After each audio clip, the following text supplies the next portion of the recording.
So well guys, कैसे हैं आप लोग। आई होप कि सभी बढ़िया होंगे। येस बैंक में काफ़ी तेज़ी आपने देखी है, 16% की तेज़ी एक ही दिन में। कहने का मतलब अगर आपने सुबह या कल शाम तक 1 लाख रुपए इसमें इन्वेस्ट किए होंगे तो आज ही आपने 16,000 रुपये कमा लिए रिटर्न।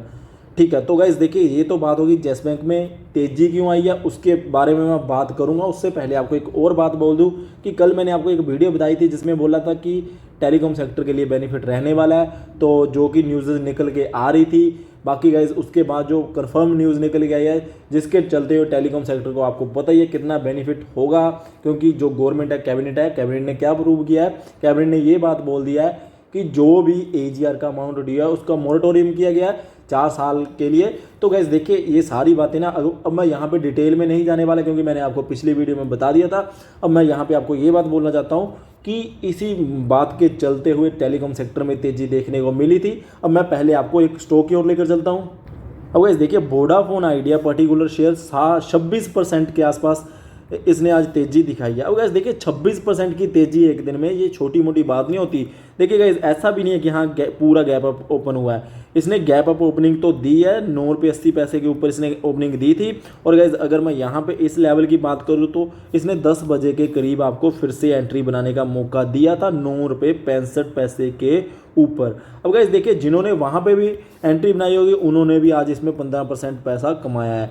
अब गैस देखिए, वोडाफोन आइडिया में इतनी तेज़ी और भारतीय एयरटेल कल तेज़ था, आज उसमें थोड़ी सी करेक्शन हुई है, क्या लॉजिक है। अब गैस देखिए, जो एजीआर का मामला आपको पता है वोडाफोन आइडिया के ऊपर कितनी ज़्यादा लायबिलिटी है, तो खासकर जो भी न्यूज़ निकल के आई है उसका सबसे ज़्यादा लोगों को इम्पैक्ट जो देखने को लगा ना, लोगों को लगा कि भाई वोडाफोन आइडिया को सबसे ज़्यादा बेनिफिट रहने वाला है, जिसके चलते हुए इसमें आपको तेज़ी देखने को मिली है। अब गैस देखिए, इनको बेनिफिट हो ना हो, बट जिन लोगों ने पिछले एक महीने का आप ये लगा के चलिए 1 सितंबर को भी इसको लेके रखा था ना 5 रुपये 60 पैसे के ऊपर, उनको तो बेनिफिट हो गया। वो भी बात छोड़िए, जिन्होंने कल भी लिया होगा न्यूज़ के चलते हुए या फिर जिन्होंने सुबह भी लिया होगा उन्होंने तो बेनिफिट ले लिया। कंपनी को बेनिफिट हो ना हो अब उनके लिए वो बात है नहीं, क्योंकि 25% की तेज़ी किसी इंसान ने अगर 2 लाख रुपये लगा दिए होंगे तो 50,000 रुपये बन गए हैं एक दिन में, तो उससे ज़्यादा क्या चाहिए होता है। अब गाइज अगर मैं पिछले एक महीने की रिटर्न दिखाऊं आपको तो आप यहाँ पे क्लियर कट देख सकते हैं। यहाँ से तो ये अप्रोक्सीमेटली डबल ही हो गया है। पिछले 10-12 दिन में इसने पैसा डबल करके दिया है, 1 लाख का 2 लाख, 2 लाख का 4 लाख। ठीक है, अब गाइज देखिए, इसके पीछे जो इतनी बड़ी तेज़ी है ये तो मैंने आपको बता ही दिया कि गवर्नमेंट की जो डिसीजन आई है अपना टेलीकॉम सेक्टर के लिए उसके चलते हुए आई है। अब जो मेरी खास बात रहने वाली है येस बैंक के रिगार्डिंग। अब गाइस देखिए, येस बैंक में आपको 16% की तेज़ी देखने को मिली हुई है, यहाँ पे आप क्लियर कट देख सकते हैं। और साथ ही साथ में गाइस देखिए 13% की तेज़ी आपको इंडियन ओवरसीज़ बैंक में भी देखने को मिली है। और गाइस साथ ही साथ में आपको 7.5% की तेज़ी इंडसइंड बैंक में। और गाइस देखिए, इसने तो आज एक टाइम के लिए 12% की तेज़ी भी दिखाई थी। एसबीआई में आपको 4.5% की तेज़ी। और अगर बात करूँ आईडीबीआई बैंक की, यहाँ पे भी आपको 7.5% के अप्रोक्सीमेटली तेज़ी देखने को मिली है। आईडीएफसी फर्स्ट बैंक में आपको 4.5% की तेज़ी देखने को मिली है। अब गाइस देखिए, ये तेज़ी के पीछे का लॉजिक क्या है। और गाइस देखिए, जब सीधा सीधा आपको पता होगा कि जो एजीआर का अमाउंट ड्यू है, अब एजीआर का जब अमाउंट ड्यू है ना, उससे क्या होगा, उससे जो अभी रिलीफ दी गई है टेलीकॉम सेक्टर को। देखिए गाइज, अब जितनी भी ये टेलीकॉम कंपनीज हैं इन्होंने ना लोन ले रखे हैं अलग अलग बैंक से। अब जब इनके लिए पॉजिटिव न्यूज़ निकल के आएगी, जब वोडाफोन आइडिया जैसे कंपनी के लिए कोई पॉजिटिव न्यूज़ निकल के आएगी, या फिर कोई भी आप कंपनी लेके चलिए टेलीकॉम सेक्टर की जिसको पॉजिटिव न्यूज़ निकल के आएगी और उन्होंने किसी कंपनी से लोन ले रखा है या किसी बैंक से लोन ले रखा है, यहाँ पे उनका काफ़ी बड़ा एक्सपोजर हो, ठीक है, तो गाइज डायरेक्टली उनको ही बेनिफिट होना होता है, बैंक्स को ही बेनिफिट होना होता है जिन्होंने उनको लोन दे रखे होते हैं। अब गाइज अगर बात की जाए कि हाँ सबसे ज़्यादा लोन किस बैंक ने दे रखा है, तो गाइज देखिए एसबीआई के लोन सबसे ज़्यादा बताए जा रहे हैं। तो गाइज बैंकिंग सेक्टर को इनडायरेक्टली एक पॉजिटिव न्यूज़ है, तो जिसके चलते हुए आपको बैंकिंग सेक्टर में काफ़ी तेज़ी देखने को मिली है। और गाइज अगर मैं खासकर येस बैंक की बात करूं, अब मैं आपको एक बात बोल देता हूं, अक्सर हम रिटेल इन्वेस्टर, जैसे कि मैंने आपको पहले भी बोला है, क्या करते हैं, हमें चाहिए होता है एक स्टॉक। कैसा स्टॉक चाहिए होता है, जो मल्टी बैगर हो और हमें सस्ती वैल्यू पे मिल जाए, और हम पेनी स्टॉक ढूंढने की कोशिश करते हैं। अब वैसे कुछ रिटेल इन्वेस्टर ऐसे भी होते हैं जिनके पोर्टफोलियो में 10-10 पेनी स्टॉक भी होते हैं, और कुछ रिटेल इन्वेस्टर्स ऐसे भी होते हैं जिनका सारा पोर्टफोलियो पेनी स्टॉक्स के साथ होता है। अब वैसे मैंने कुछ ही टाइम पहले एक वीडियो बनाई थी, मैंने आपको क्लियर कट बोला था, आई थिंक 3 या 4 महीने पहले आपको ये बात मैंने बोली थी। अभी तक मुझे याद है कि अगर आप पेनी स्टॉक को ढूंढ रहे हो तो यस बैंक को आपको लेके चलना चाहिए। गाइस देखिए हम क्या करते हैं, हम पेनी स्टॉक को ऐसे स्टॉक ढूंढ लेते हैं, 2-10 रुपये का स्टॉक चाहिए, हम ये नहीं देखते कि भाई कैसा परफॉर्मेंस दे रहा है। अब गाइस देखिए अब येस बैंक की बात करूं मैं, नो डाउट इनके फाइनेंशियल्स भी कुछ अच्छे नहीं रहे हैं पिछले कुछ टाइम में, क्योंकि आपको पता है कि कैसे इनके केस चले हुए थे, क्या क्या सिनेरियो चल रहा था बैंकिंग इस बैंक के इंटरनली, ठीक है।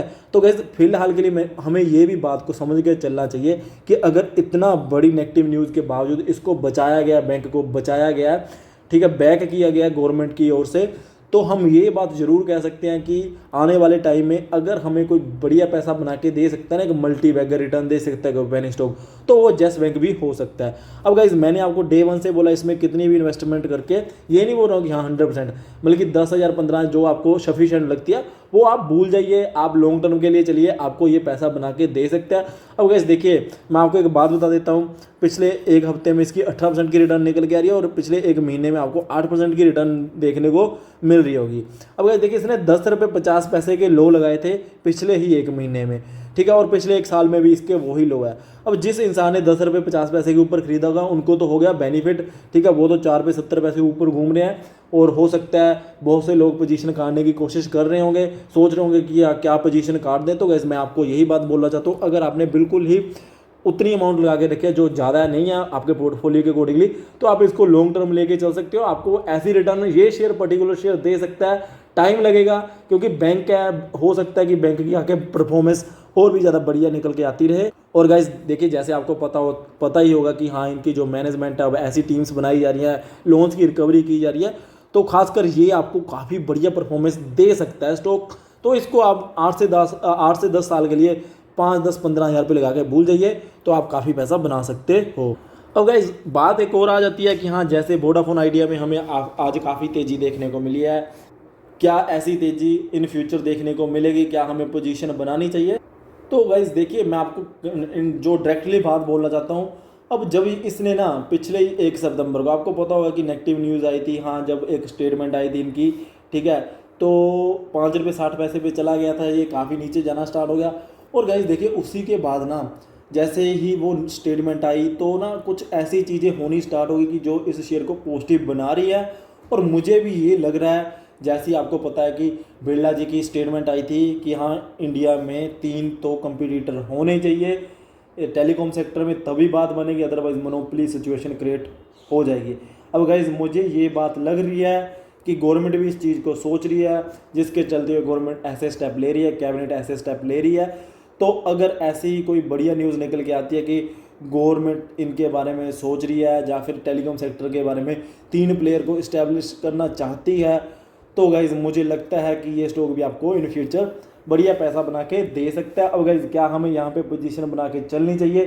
तो उसके लिए गाइज़ मैं क्लियर कट बोलूँ तो रिस्क तो रहेगी आपके लिए, क्योंकि आपको पता है कंपनी की परफॉर्मेंस कोई बढ़िया है नहीं। बट गाइज़ देखिए अब इसमें रिस्क लोगे ना तो आगे अगर आपको रिवॉर्ड मिल सकता है तो फिर वो रिवॉर्ड भी आपको ही मिलेगा। तो इसमें भी आप 5-6 हज़ार रुपये लगा के छोड़ सकते हो। प्राइस पॉइंट कौन सा होना चाहिए? अब आपने कल देखना है कि कल कैसी परफॉर्मेंस दे रहा है, क्योंकि गाइज देखिए अगर कोई शेयर 25% एक दिन में भागता है ना, तो जाहिर सी बात है एक आधे सेशन के बाद उसमें प्रॉफिट बुकिंग आनी ही होती है। जिन लोगों ने नीचे लिया होता है वो पोजीशन काटते हैं। तो उस चीज़ को देखिए, अगर कोई माइनर सी प्रॉफिट बुकिंग आती है, आपको 10 रुपये या 9 रुपये के लेवल फिर से दिखाता है, वहाँ पर आप अच्छे से पोजीशन बना सकते हो।